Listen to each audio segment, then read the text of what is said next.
What's going on, spider lovers, and welcome to another episode of That Naughty Spider-Man Show. Well, you know the drill by now. We're coming at you from the new Spider-Man studios here in South London, and yeah, alongside me as always is Jack. Oh, I'm Henry, by the way. How's it going, Jack?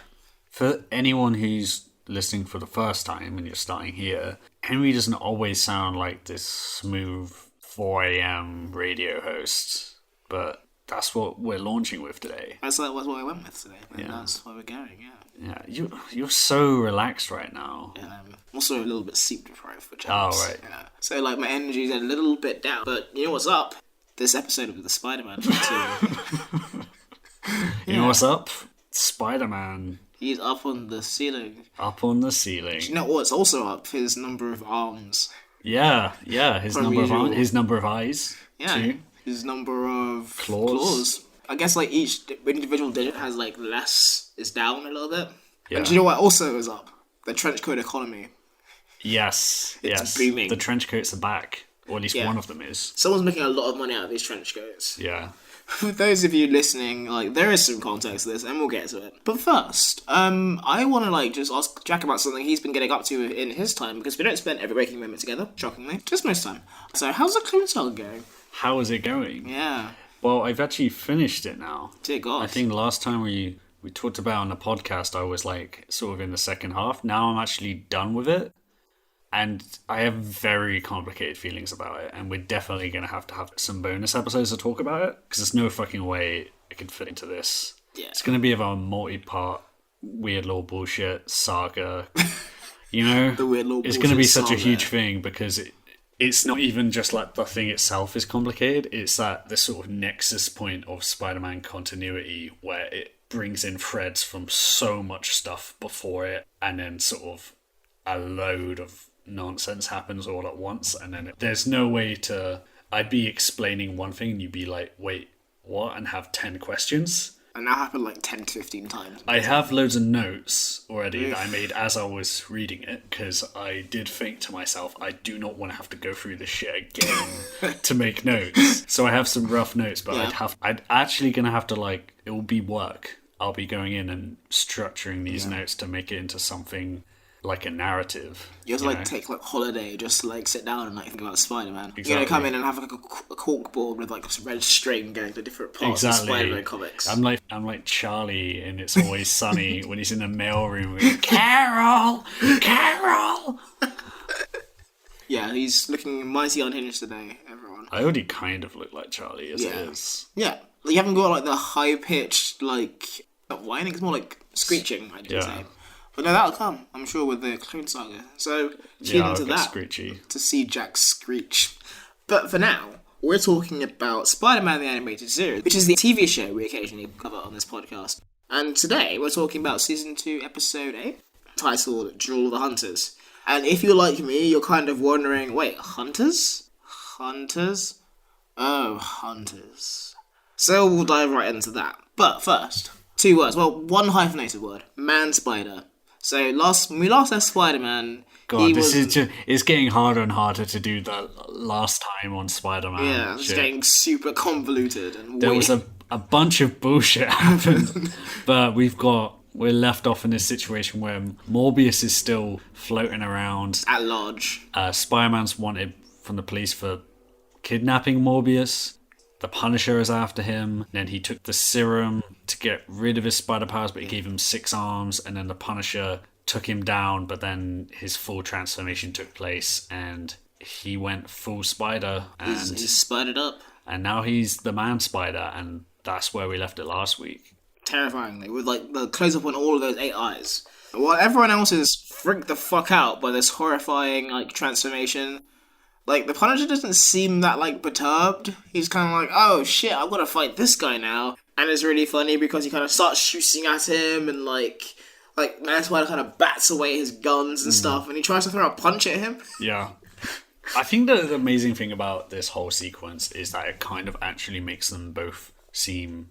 It makes the Punisher look more badass, and it makes Man-Spider more terrifying. Yeah. Because Punisher's not backing down, and he's still going for it and reacting like he's ready for anything. Yeah. But at the same time, he's getting his ass handed to him. It's going to get the shit out of him. And the animation really goes like an extra mile on this. They really like put out the budget this time around. They were like, guys, this is where we're putting all our budget in. We've got all the animators in for this one episode. After this, we have to sacrifice them all. We'll see how it goes from there. So here, let's have a little rundown of the Man-Spider's powers. So it's pretty much the same as Spider-Man's, but he can also spit acid from his mouth. Yeah. Which I don't think Peter Parker could do. No. And it seems to have, like, organic webbing from every That's arm. not clear. I think it's one of those things where they show it in a way where they don't have to show it. But I'm pretty sure there's a point when you see it shooting out more than 2 strands. Yeah, I guess. I kind of assumed it would be like maybe like just 2 like really quick ones, but it could be also from 4 arms. Yeah, either way, it's like on another level, and Punisher quickly... Well, he gets like webbed up and he starts like reading Punisher in, but he screams like, Battle Van! Battle Van! It's fucking Battle Van, man. The Battle Van comes and saves his ass and like drives like through this building. At this point, it's on fire. Yeah, it's like Deus Ex Battle Van. Yeah. And like he's kind of like driving off like covered in webbing, and then like Michael's like, "Are you okay?" And the Punisher like doesn't like try to reassure him. What happened in there? He's like, "Just don't worry about it." Yeah, the other thing I'd say about this is the way they start this episode, I think, is actually very atmospheric because you get external shots of the warehouse they're fighting in, and you get the recording equipment that's going back to Microchip and all this stuff, but you just hear the sounds through it, and you're not actually seeing them for like the first like 20 seconds or so, and you just hear the sound of things breaking and like a monster screeching, and it's actually really like builds the tension because you're like, what the hell is happening? What the fuck's going on in there? You kind of feel what Microchip is seeing. Microchop. Microchip. Machamp. Machoke. Anyway, the battle van kind of drives away. Microchip is concerned. And yeah, so we cut back to the warehouse where, like, I'm assuming what it is, a firefighter goes to, like, put out the blaze. And he kind of walks into this building and he sees, like, Man-Spider swinging away. He has a response, which is probably the appropriate response. And the response we'll hear, let's say, a lot in this episode of terrified screaming. So he kind of, like, swings away and he's like, what the fuck is that? And it cuts right to the police arriving and explaining what he saw. Yeah. And I don't know about this, but I think they should give, like, the sketch artist a raise, because he's nailing this. Yeah, he literally just draws Man-Spider down to the exact detail of the shredded Spider-Man costume. It's kind of amazing. We get a return of Terry Lee as well here. They kind of, like, hand her, like, a piece of, like, Spider-Man's costume. Yeah. So she's like, yeah, we put an ABB on Spider-Man. Again. Yeah, they did one last episode and it's double down on the APB. Yeah. We're really looking for him now. And what I forgot to mention, actually, is, like, while they're in, like, the warehouse fight, Punisher kind of, like, picks up Spider-Man's mask. Oh, yeah. And he kind of has this realization that, like, that thing in the Spider-Man costume is Spider-Man, which I found really amusing. Yeah. Okay, back at Punisher HQ. Microchip is, like, saying that maybe Punisher shouldn't fight the giant spider monster. And I think he's got a point. Yeah, they put it in a very, like, Saturday morning cartoon way, but there's definitely this thing of, hey, this was meant to be just a run-of-the-mill, straight-up assassination. Yeah. But now it's a giant monster. So maybe dial it back. Yeah, maybe you're out of your depth here.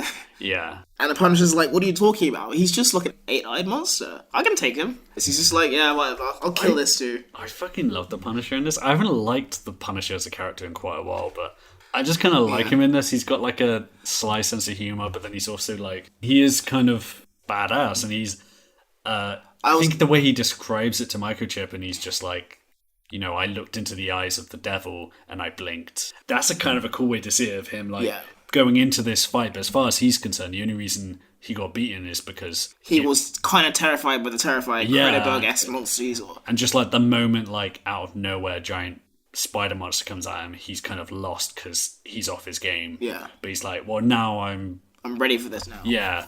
To quote our old friend the Fall Killer, he's got a bit of like a poetic nature about him in the show. He really does. Yeah. But he's like, so Microchip, he's like, nah, fam, I got this. And Microchip like asks him like if anyone's going to see him, which obviously he will. But he kind of explains to Microchip, oh yeah, he's going to go like back into like the night, like when the sun comes up. And I don't know why he knows that or how he knows it, but he knows it. I mean, it's an insect thing, I guess. just like scurrying away from light. Yeah, I suppose. But yeah, so he crawls into the sewer/subway thing to be joined by the lizard in his WeWork.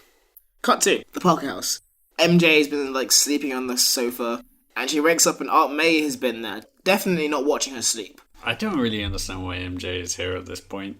Because this is the point when she finds out that Peter didn't come home. And that's when people start being like, where the fuck is Peter? But like, why was she like just staying around the guy she's kind of dating's aunt's house just because he stood her up? Good God. Like, imagine if you were dating someone, you went on one, like, really good date, to be fair, but you didn't talk to them for a week. And then they went to your parents' house. And just stayed there until you came home. Yeah, and got them all worked up and worried about you. That would be like a fucking red flag. That would be a conversation you'd have to have. Aunt May's in her little, like, funeral, like, bandana thingy, and she's, like, really, really taking this badly. And she's saying, oh yeah, I'm gonna go to the police because Peter's been missing for, at what this point is, 24 hours? It makes so much more sense in the context of watching an episode and knowing that things are going badly, whereas if you were not to see any of these man-spider scenes and you were just seeing them hanging out in this domestic situation, you'd just be like, oh, someone didn't come home last night, I wonder where they are. This sounds like a job for a therapy man, is what it sounds like. Yeah. MJ says, like, I care about Peter, I'm going to take you to the police station and we'll go together. Now we're at the airport, where, shit. If you remember a couple of episodes ago, Mariah Crawford, who's, let's be honest, this is all her fault. Yeah. Yeah. A lot of things are her fault, but it was her serum that turned him into the man-spider. And she made a phone call. And in this episode, the phone call actually comes to fruition. And she goes to the airport, she goes to, like, the arrivals, and who is it other than our good friend, Kraven the Hunter? And she kind of, like, runs in and they hug, and it's like, I thought these guys, they kind of sound like they were estranged, but things are apparently fine. Yeah.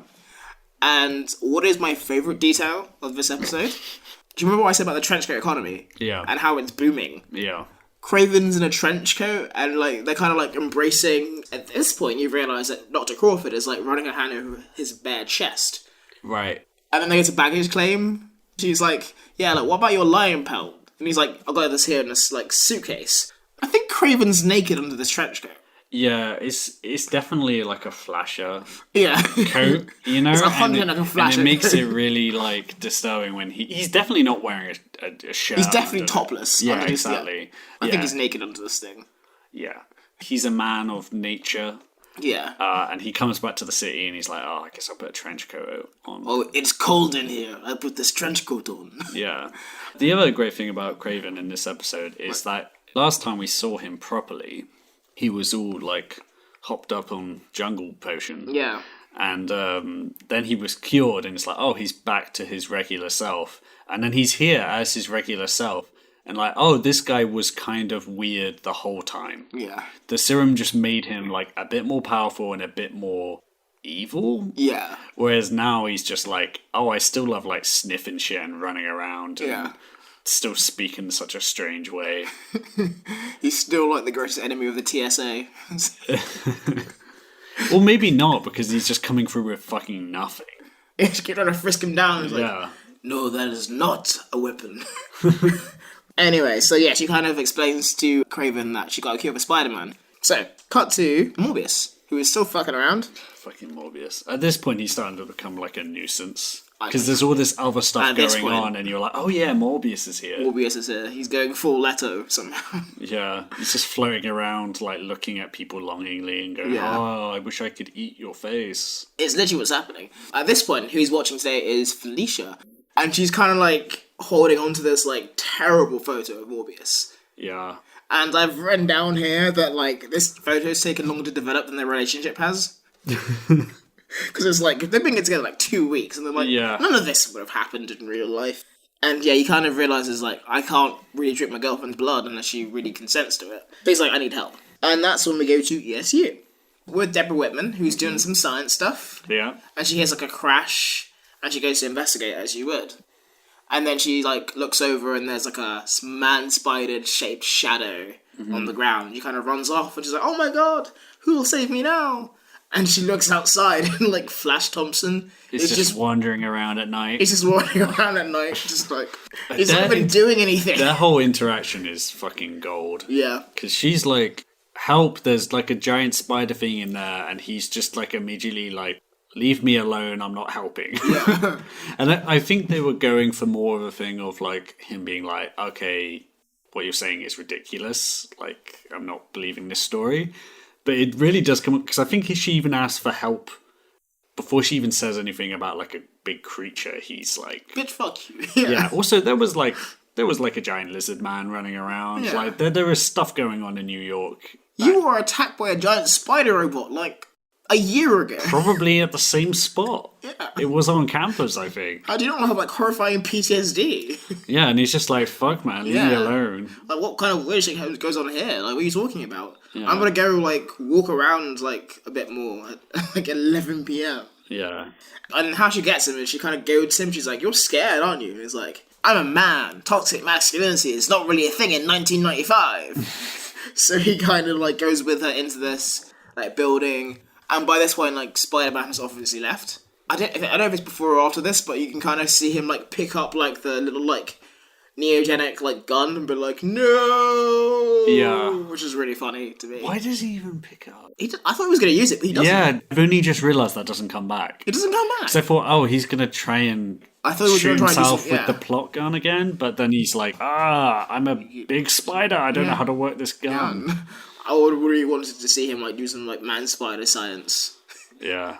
But anyway, he likes it. He's so good at experiments with his 8 arms. He's only got 6 arms. I'm not getting into this again. Fine. He kind of goes into the room and it's empty now because Spider-Man has left. Mm-hmm. But then he's like, yeah, like, see what you did, you hysterical woman? God, you hysterical woman. Go back to the kitchen / chemical lab. Same difference if you ask me. And he goes to the windowsill and he picks up the webbing. He's like, what is going on here? There's a lot of setups in this episode that don't go anywhere. That one kind of comes back. Well, Flash doesn't turn up again, does he? He does come up again. Oh, does he? Yeah. Oh, okay, I forgot. It's like a flashback. It's not really a pun because it only has one meaning. But it's a flash. There is a flashback and it doesn't involve Flash. It does involve Flash. That's why it's a flash. Oh, wait, I forgot about this. This flash. Stupidest flashback in the world. Is that right next, or is that? It's coming up. Right, outside. Outside, we're back with Man Spider / Spider-Man. He's Man Spider. He's Man Spider. I don't think anyone's going to be confused. You'd be surprised. But they call him Spider-Man through this, actually, but yeah. I don't think anyone. He looks very different. It's Man Spider. Yeah. So Man Spider is, like, swinging around, and I don't know if, like, this thing is, like, sterile, but, like, he's on the lookout for some redheads. And he can't... Sterile? Like, if that thing has sex with something, will it reproduce and have more Man Spider babies? Is he, like, shooting blanks is what I'm asking. Is he potent and virile? Why does the potency have anything to do with anything? Because I want to know if he can reproduce. I'm sure he can with another spider. Like a man spider or it's like a woman spider. So he has, like, sex with, like, a black widow. Not like the character, like an actual, like, poisonous spider. A woman spider. Yeah. And then I guess, like, it would eat him, and then they'd have, like, little, like, man spider Well, it's eggs. like the King Kong thing, like picking up, like, Naomi Watts or whatever and just being like, man, I really like you. I wish there was another giant monkey I could fuck. The monkey isn't like, I'm going to have sex with Naomi Watts. It's like, I wish I could have sex, but, like, here's a woman also. You're reminding me of the fact I like sex. Yes. And I think that's what's happening with Man Spider. I don't think Man Spider's, like, actually like, I need to make some babies. This isn't like Godzilla 1999. Matthew Broderick does not show up at any point during this cartoon. Fortunately. Tragically. But, I digress. So... But some people do get run over in this episode. I'm going to cut that. I don't know. So, Run is no joke. There's a car accident that comes up later. So, Man Spider is horny. Kind of sees, like, a redhead walking through ESU, and he goes, Close enough. Yeah, close enough. Mary Jane, right? She's the only redhead in New York City, a city of 8 billion people. Yeah, he's got a lot of eyes, though. Yeah, he's got a lot of eyes. And they're all looking for MJ. But, he kind of, like, jumps with his redhead, like, it's me! It's Man Spider! And she's like, get it away! It's terrifying! A lot of this stuff is, like, really, like, paced and shot like a slasher movie. Yeah. Which I kind of really appreciate. Yeah. Because it's kind of horrifying because you know, like, well, this is our main character who's, like, under all that and is kind of lost control. But if it wasn't for that, it's definitely, you know, preying on people walking alone at night and that kind of thing. And the whole tension stuff, like, works really well in scenes like that. Yeah. Even if things like that are kind of, there are a lot of, like, non sequiturs like that, of, like... Just lots of loose ends. So, this is the first of many flashbacks we're going to have. We're actually involving Flash. So the Punisher is watching this all unfold in his battle van with his binoculars. And he kind of, like, goes after Spider-Man and kind of ends up capturing him. But as he's about to, like, finish him off with... No, it's not like a grenade yet. You just, like, got him stuck to the floor, right? To the floor, he's, like, kind of, like, at his mercy. And then, like, he gets bear-hugged by none other than Kraven. Who just loves bear-hugging people. He loves it. He's and like, they bear-hug for, like, a good, like, 2 minutes. Punisher is like, get off me, you asshole! And he's like, no, it's cool. Shh, it's cool, it's fine. The sequence of events in this is really strange in this next bit. It's kind of wild. Spider-Man's like... Well, Man Spider's like, oh shit, I can get out of here now. He kind of spits acid on the webbing and he kind of escapes. Yeah. Cut to Morbius. So as Spider-Man's leaving... Morbius is just, like, across the road. Yeah. He's, like, follows Morbius, and Morbius is going back to ESU, back to Deborah Whitman, and he's like, oh, hi, Deborah. Give fucking Deborah a break, man. Oh, hi, Deborah. I'm gonna suck your blood now. And she's like, no, don't do that. That will be, like, undesirable for me. And this is where Flash comes back in, and he's like, hey, get away from her.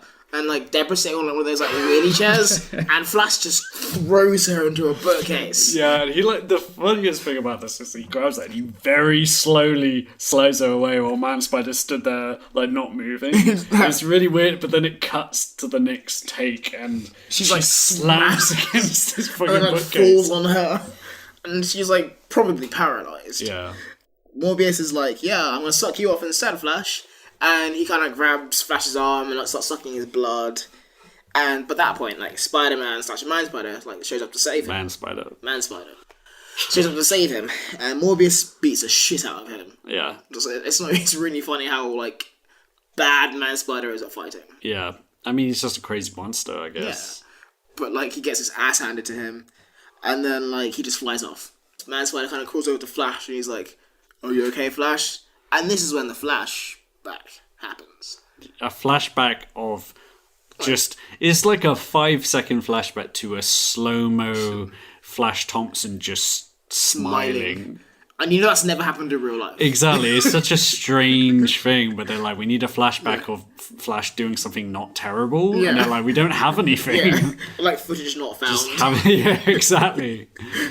But it's enough. Yeah. It's enough to spook him, and then Deborah wakes up and is like, "Shoo, get out of here!" And he kind of like shoos out. Yeah.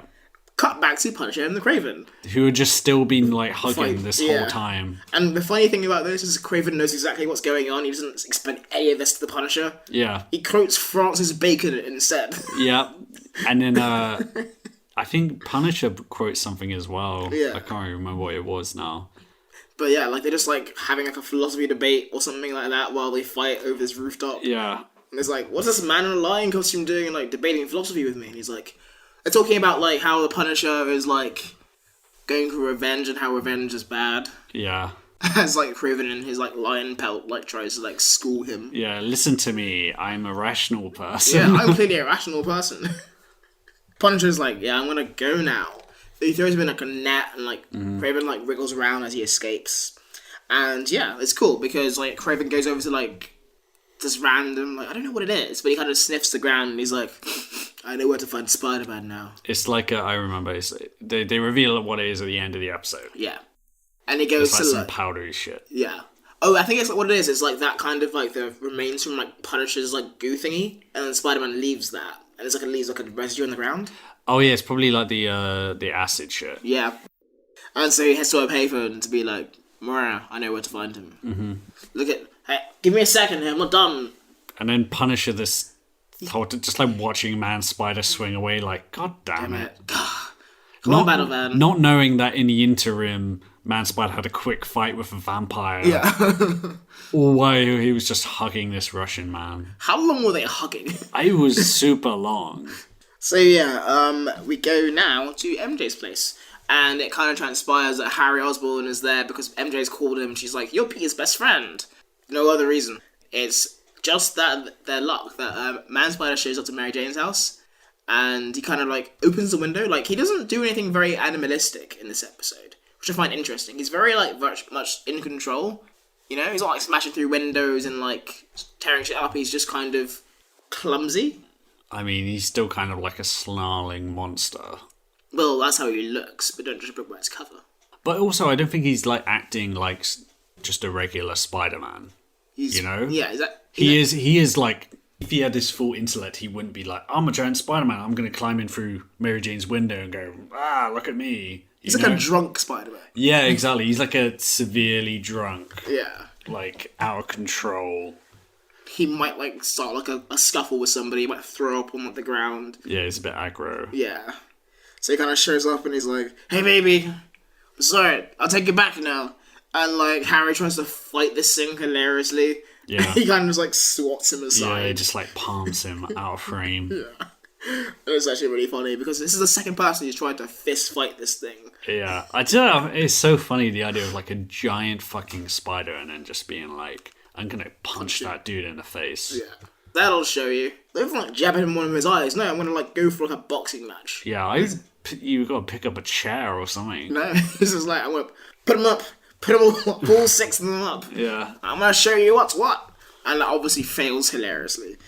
And yeah, like at that point, like there's some screaming, as you would expect. Man Spider kind of stares at Mary Jane like intensely, like she's all distorted in his 8 eyes, and he kind of just swings away.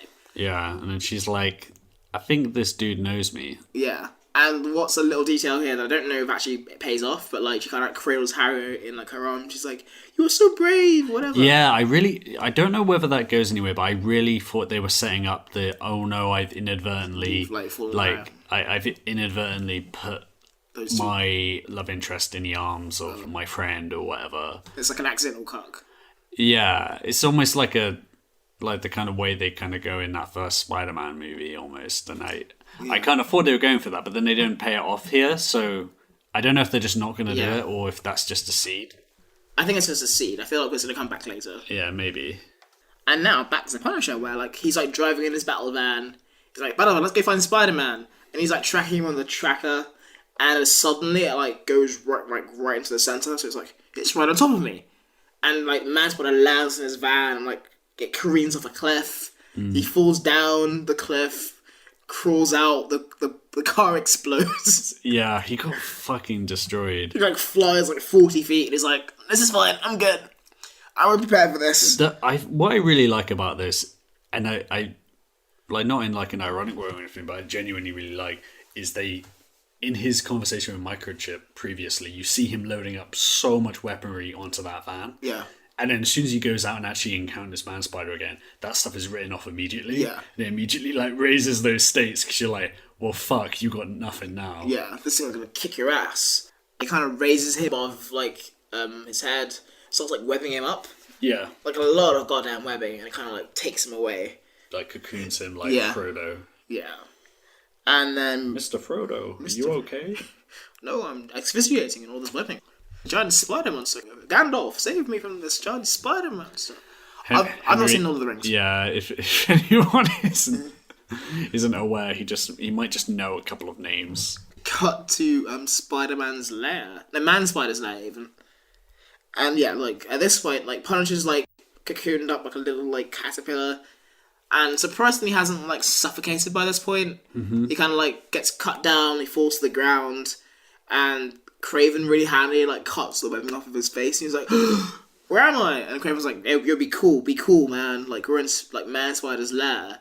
And he kind of, like, reluctantly agrees to team up with Kraven. Mm-hmm. And they're walking around, and at this point, like, Punisher's been free for maybe 10 seconds. And he has a immediate, like, DD moment where he's like, "What does this do?" And Kraven's like, "No, don't touch that." Man Spider swings in.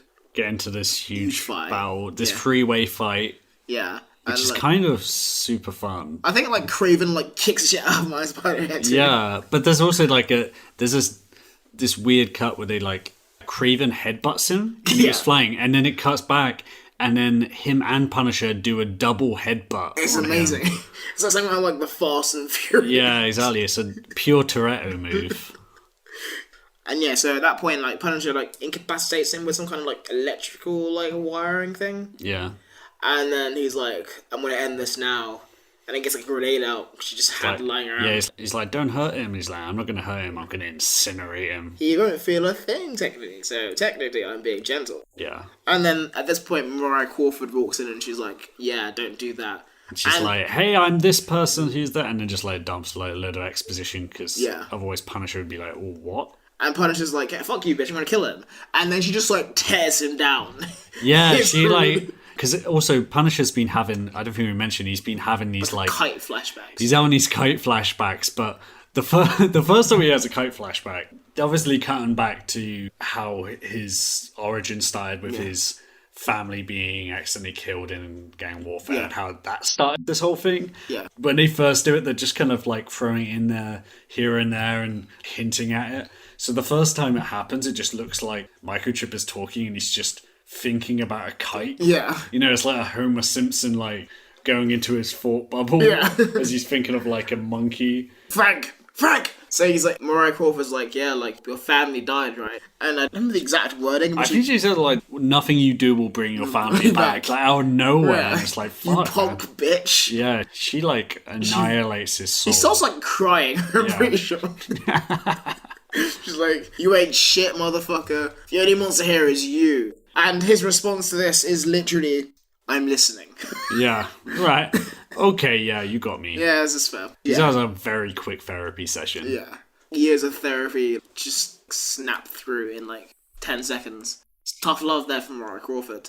And she's like, hey, hold him down so I can administer this serum, and hopefully this won't make things worse. Because they don't know, because she might be a bad scientist. Mm-hmm. And yeah, so they kind of like administer the cure. You see like Spider-Man's like extra arms kind of like fizzle away. Punisher throws his jacket over him.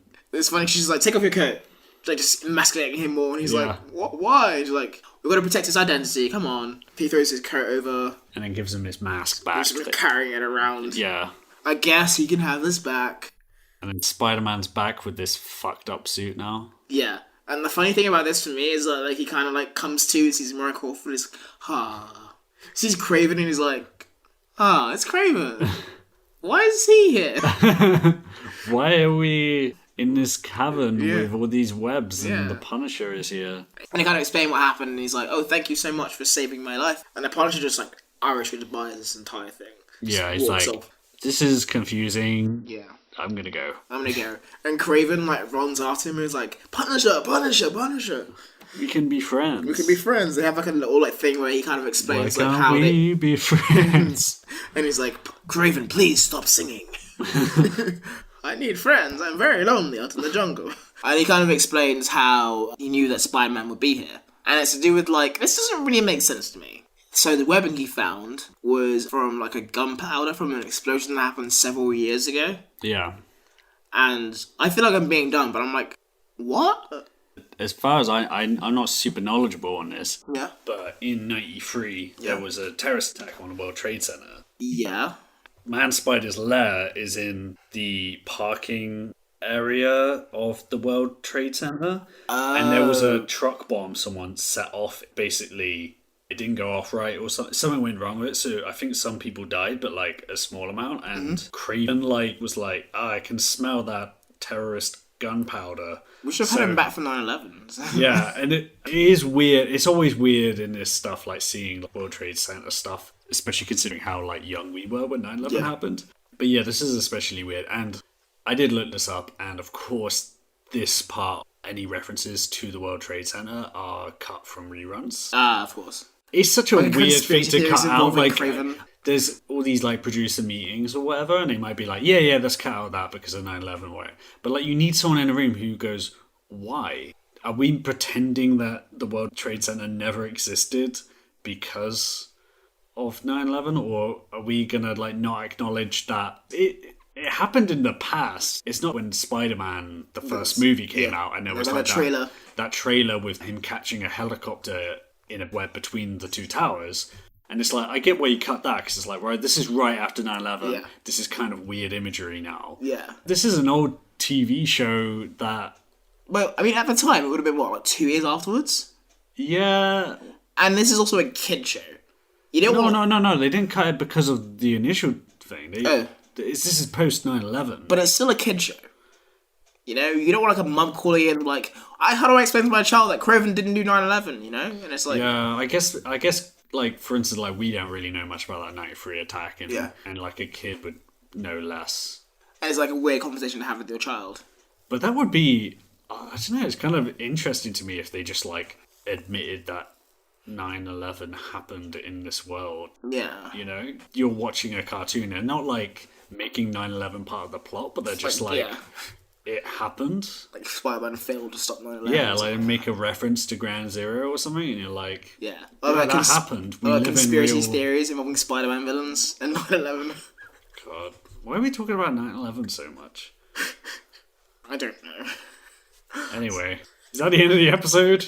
Spider-Man doesn't melt steel beams. With that acid mouth. Yeah.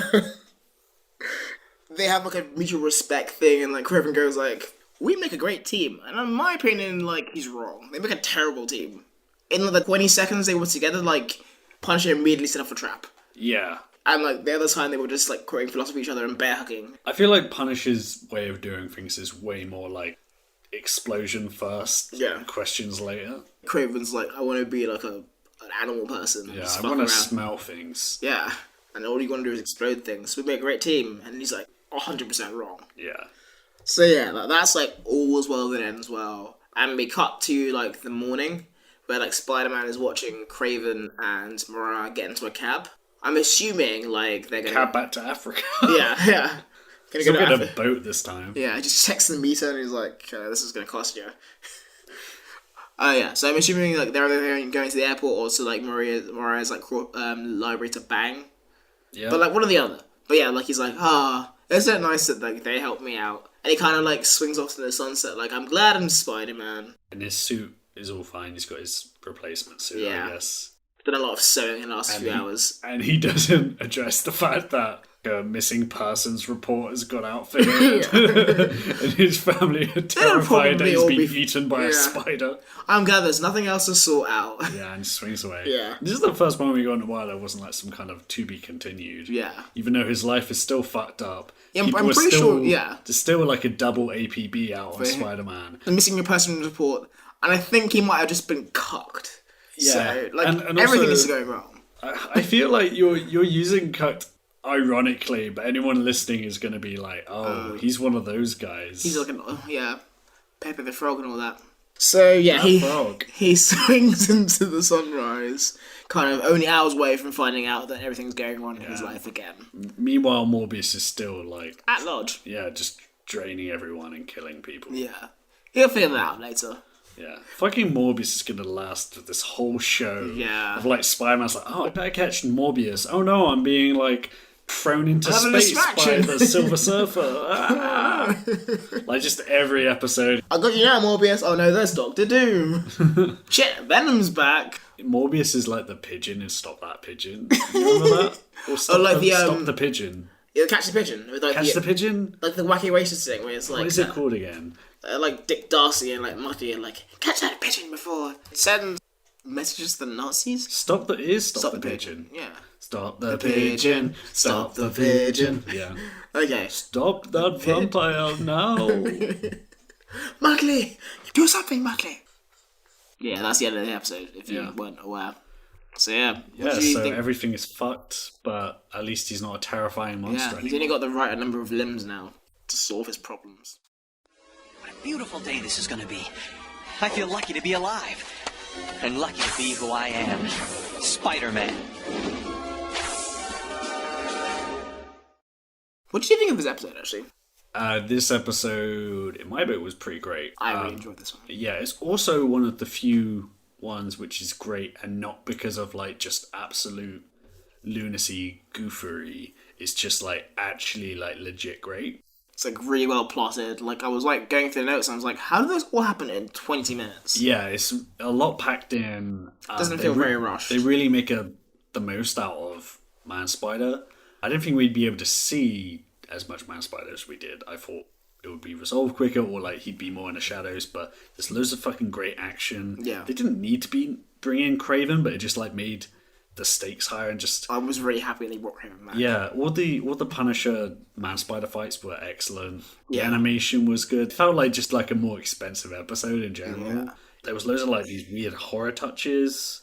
It was really interesting, like, for Spider-Man as a character who's very, like, monologue-y, like, inner voicey, have an entire episode narrated through other people. Yeah, and I think you notice that difference more not having his voice in it. Yeah. You know? You know Spider-Man's out of, like, commission. It feels like this is like, oh yeah, Spider-Man's not really here today. But it's having, like, a non-Spider-Man episode. His presence is lost, and they kind of use that in a really effective way. Yeah. And I think the Man Spider design's pretty great too. Yeah. I actually don't have like a huge amount to say about this episode. It was just like good. Yeah, there was a couple of, like, goofy moments, but, like, there's always goofy moments, but it wasn't really, like, surprisingly, a very, like, humorous episode. Yeah. Where the main character is, like, a mutated monster, so they kind Yeah, there were a few funny bits, but they were like the usual, just like unintentional humour. Like Flash throwing Deborah across the room. Yeah. The weird close up on flashback to Flash smiling, which kind of looks like that gif from the Star Wars Holiday Special. Like, you know, when it just like the iris zoom on like Chewie's face and he like winks or something. Yeah. Like whatever Wookiee it is, Itchy or. Fuck that movie. It's like, I watch a lot of bad movies, but that may be the worst one I've ever seen. Did you finish it? No. We'll do it this year. We'll watch Star Wars. Generally the worst movie I've ever seen. You need like a group of people because then you can just talk through it. I need heroin. That was fucking awful. Anyway, yeah. Back to non-heroin necessary bits of entertainment. Mm-hmm. So yeah, that was a Mind Spider. Is this a thing that's created especially for the show? Yeah, that's another thing that makes this extra good in my books, is because so much of this is basically made up for the show. Oh shit. As usual, we'll go into like some comic origin stuff, but in terms of comic book origins with this, it's actually like there's not a lot here. Mm-hmm. Because we spoke last episode about the Six Arms saga, but we spoke about how original Six Arms saga was also the introduction of Morbius, so they kind of have drawn from that. But that storyline in the comics basically ends with him getting this enzyme from Morbius that cures him of the condition. Yeah. And then that's it. And he never transforms further than that. He only gets the extra arms and then they go away. The end. Yeah. And then there are a few things that are similar to this, but they're kind of obscure. And I was kind of surprised that... Because you think the idea of Spider-Man turning into a giant... Spider is like something that would just happen in comic books eventually. Yeah. You know? But this doesn't happen until 1982 Oh shit. in Marvel Fanfare, which is this kind of crossover team-up series, Yeah. which I kind of read mostly just because they had a couple of Spider-Man guest stars in it, but it was actually really good, what I have read of it. Mm-hmm. It's written by Chris Claremont, who's mostly known for like reinvigorating a lot of the X-Men stuff. The reason X-Men is super popular is basically this guy. Okay. Because it wasn't that popular when Stan Lee was doing it. He wrote it, and there's art by Michael Golden. And in the second issue of the series, basically, Angel from the X-Men is going to the Savage Land, which I think I might have brought up before. Possibly. But Savage Land is basically like, it's like Skull Island or whatever. It's like a island which has a bunch of like dinosaurs and monsters and shit. You didn't mention that, but I wish I could be more surprised. Yeah, there's a bunch of characters. Is there a nuclear warhead? No, no, but there's always a reason why some characters will go down to Savage Land. And Spider-Man goes there, and there's always has to be a stupid reason, because why would Spider-Man go there? To Dinosaur Island? Yeah. He goes there because Angel is going there, and he's looking for a missing person, but then they have to bring press people with them. Yeah. And Peter Parker goes as a photographer. But then they end up sort of crash landing, and they realise there's this sort of war going on between these groups of people who live there. Yeah. And Peter decides that he'll help out and then just gets in full costume, which seems like a really bad idea to me. Yeah. Like everyone's like, oh, okay, so Spider-Man is one of the people that was on this helicopter. Yeah. Or whatever. Anyway, he does it, and he ends up getting captured, and I won't go into this too much, but there was a The bad guy's this dude called Brainchild, Oh god. and he's got a big head, and he's not a child. In my head, he looks like Neo Cortex from the Crash Bandicoot games. He actually looks a lot like that, but like a little bit grosser. But anyway, he has this ray thing that like is meant to control people, and he basically captures Angel and Spider-Man and then subjects them to it, and they revert to bestial forms. Okay. So Spider-Man turns into effectively Man-Spider. Like, he looks kind of similar like he does in the show of like being a sort of humanoid spider but with remnants of the costume. Actually, I'll show you a few images of it because the art is actually pretty good. Oh, yeah, that's pretty much dead on. Yeah. Also, like, Angel gets transformed as well, and he like turns into like a giant Bandicoot? bird. Oh, that makes more sense. Oh, right, okay. I was gonna be like, what the fuck? Like the Spider-Man Crash Bandicoot crossover we deserve. Anyway, he turns into a giant spider, and then the good guys have to basically fight against Spider-Man and this giant bird thing, and eventually he like kind of fights against the mind control, fights back. His energy is absorbed by this dude called Lycos. The search engine. This guy, he's a good guy. Yeah. And I don't read enough X-Men to understand this, but this dude, he like absorbs the energy, but it's like a tragic thing because he absorbs that energy from Spider-Man and Angel, so they revert back, but then it turns him into his like Mr. Hyde sort of persona, which he freed himself of before. So it's like a tragic turn, and he turns back into Sauron, who is not Lord of the Rings Sauron, who you wouldn't know anyway, I guess. Yeah. But he turns into Is that the eye Sauron, dude? who's a fucking pterodactyl man. And he's the dude. He's the dude who we've talked before, and people might have seen this online of like the dude who's like, I want to turn people into dinosaurs, and Spider-Man's like, you can cure cancer with these powers. He's like, I don't want to cure cancer. I want to turn people into dinosaurs. It's that dude, but that's like a way more like humorous take on him than this. But anyway, he turns back, and then Also, question, how many dinosaur people are in the Spider-Man universe? What? I mean, how many anything are in the Marvel universe? But dinosaur people are so specific. There's a lot of...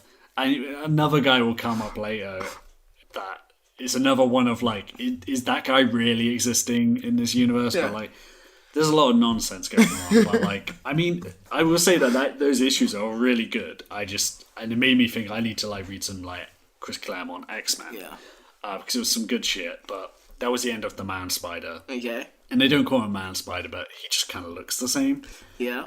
And then the next one is actually something I read fairly recently, and I didn't even know it was a thing. It just, by coincidence, I read this like 2 days ago. In The Amazing Spider-Man 437 from 1998, so like, 3 years after this episode aired, written by Tom DeFalco and with art by Raphael Kayanan. Mm-hmm. It's one of these like one-off issues that just like has no effect on anything. There's a bad guy called Plant Man, and he's, as far as I can tell, he has like poison ivy powers. Okay. And he's fucking around with plants, and he has this new plant that like has this mutagenic pollen that fucks with people. Yeah. And then he's like using it on this like obscure X-Men character I've never heard of, and turns him into a monster. And then Spider-Man goes to save him, and he gets hit by it, and he turns into Man-Spider. So he but he's like half Man-Spider.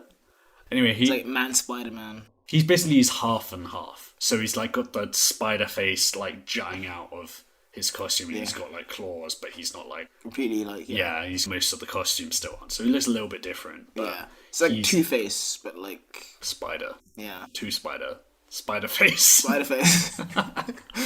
Oh, that's it. We got different types. We got like the Brainchild Man Spider. We got the 90s Man Spider. We got Spider Face, and then we'll get to Spider X in a minute. Oh god. In this, basically, he gets sprayed with the pollen. He turns into this monster, but he's still got all his faculties, and he just fights Plant Man. And he's like, "Give me the antidote," and he's like, "No." And then he sprays Plant Man with the pollen, and then he turns into like a big plant. And then he's like, "Give me the antidote," and he's like, "Okay, sure." And then he gives him the antidote, and he turns back, and then it's all one and done in this one issue, and has no effect on anything. But he's like, I'm a plant. I guess I turned into a giant spider again. Oh, shit. This keeps happening. And part of me thinks that maybe they only did that because it happened in the show. They were like, we've got to do something about this, right? Yeah, Let's do like something. someone was like, "Wait, remember when they did Man Spider? That was sick. Maybe we should do a Man Spider thing in an actual Spider-Man comic rather than a like a team up thing. And someone had just watched like Batman and Robin and were like, I know what we can do. And like there's a rejected version where it's like Mr. Freeze turns him into like Man Spider. Or like Bane does it. I'm really confused. So it's Poison Ivy is in Batman and Robin. Oh right, yeah. So there's like 2 rejected versions where like they tried different like villains to turn him into Man Spider. And they said one foot. I think I'm too tired for this explanation. Yeah. So this is a joke which is not as funny as the effort I'm putting into to make it work. So what you Much think like that was Batman funny? Robin. Why do I think it's funny? Yeah. Explain to me why your joke is funny. Because I was making a reference to Batman and Robin. Right. Because Plantman has Who's Batman? He's the guy who has the bat costume and he occasionally fights crime. Right. He's from a different universe called the DC universe. Oh, okay. What does DC stand for? Detective Comics, I want to say? What's a detective? I feel like you're trying to ruin this joke, but I'm going to keep going. We'll be here for 2 hours. Oh, no. There's not such a thing as too many tangents for you, I guess. No. So if I create more, it just makes you more powerful. Yeah. You're giving me more energy. I'm going to win this game of anti-joke chicken, you know this, right? God damn it. Anyway, I'll move back to it, which is... There is another kind of man-spider thing that happens. I think I vaguely remember this, but you go.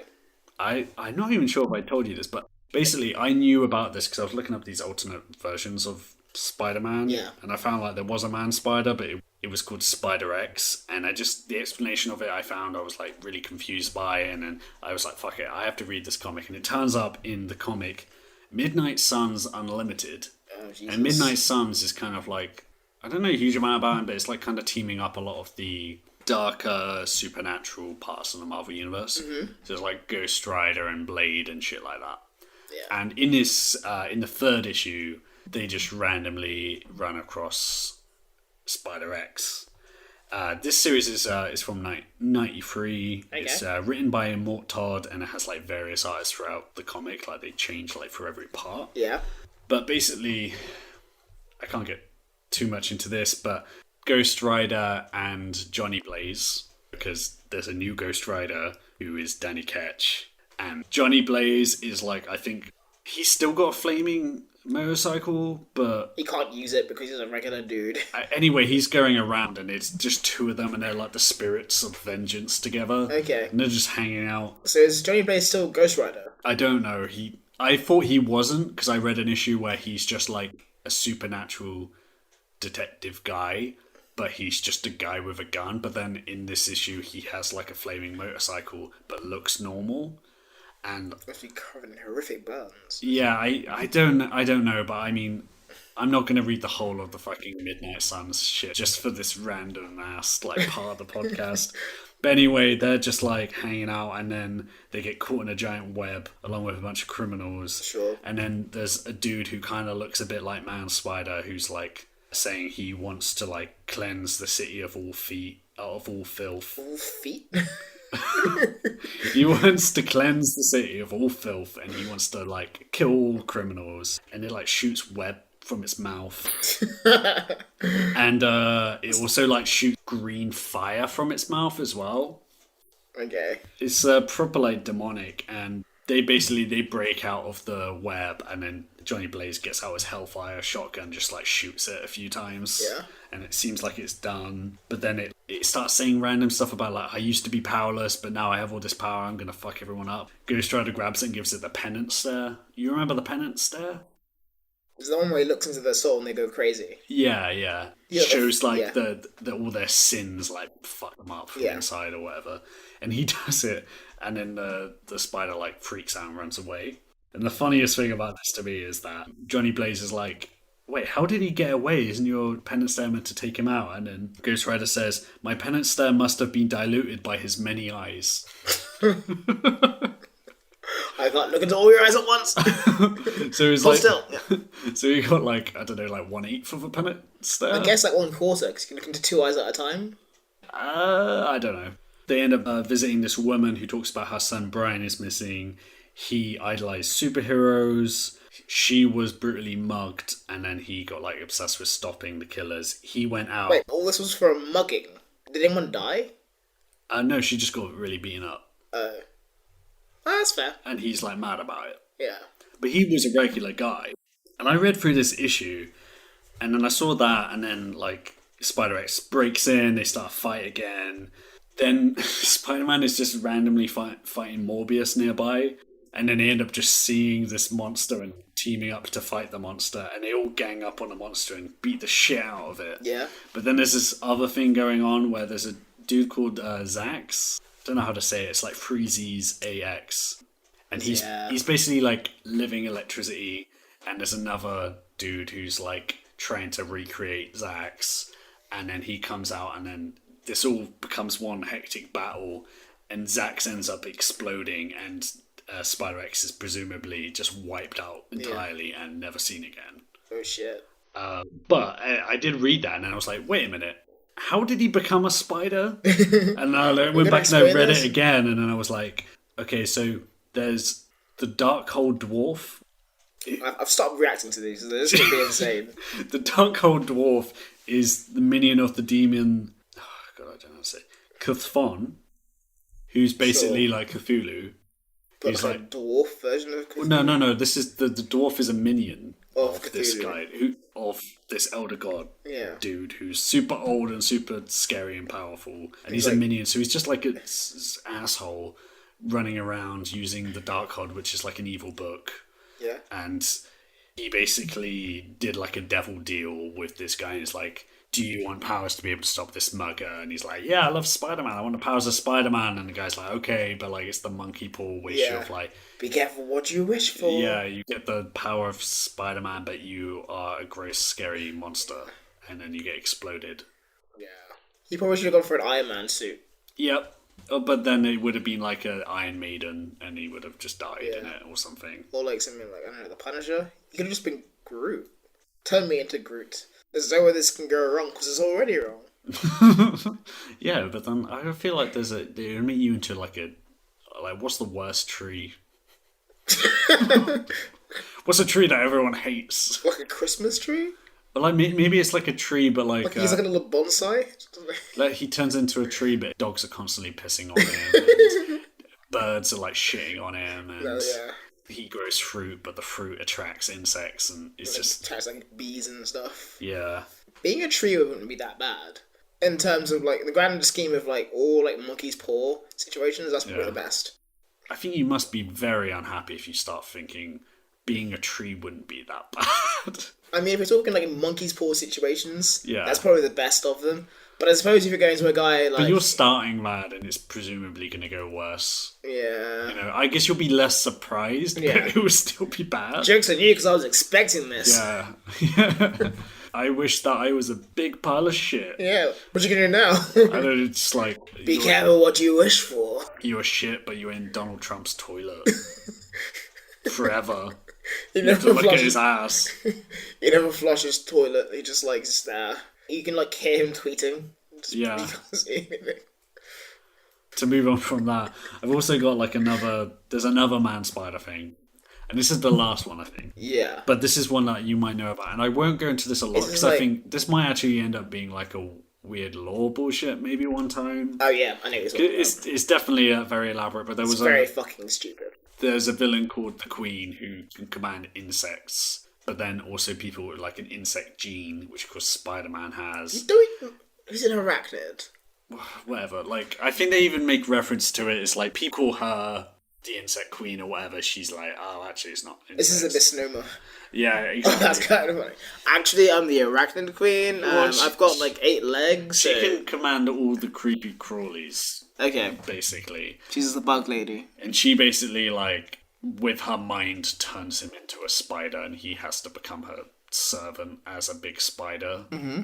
And then he becomes more spidery until he's just a giant spider. And then he dies and then gives birth to himself. Yeah, this is what I thought it was, yeah. Yeah. No explanation necessary, really. Just gives birth to himself. Yeah. Moving on. The end. That's all I got for Man Spider. It's just like a hodgepodge of random things. I'm just surprised there isn't like an actual Man Spider storyline they just decided to do.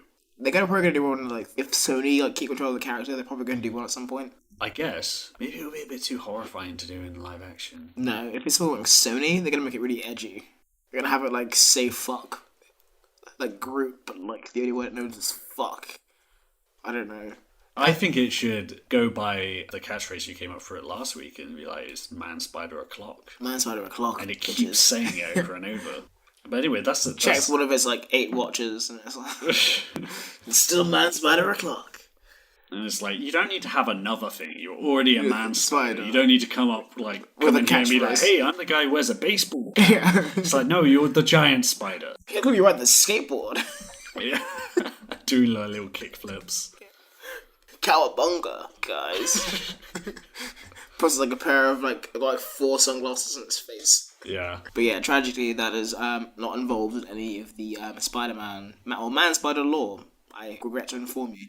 I believe that brings us to the end of that 90s Spider-Man show for another time. I will do the whole spiel about you know where to find us. Rate and review and listen to other episodes. Yeah. Even if you don't like them, just keep listening and keep rating them highly. Yeah. If you want anything else, check out the description below because we've got links to the WordPress where I do all the comic panels and back up the shit I'm saying so you know that yes, there was a Darkhold Dwarf. Yeah. Through those, you can see the links for our Twitters and the Tumblrs and the YouTubes and all that shit. That brings us to the end of another episode of that 90s Spider-Man show. Any last words, Jack? Man Spider? Hardly know her. That was better than what I was expecting. That's incredible. Thanks for listening. And remember, nothing you ever will do will bring your family back to life.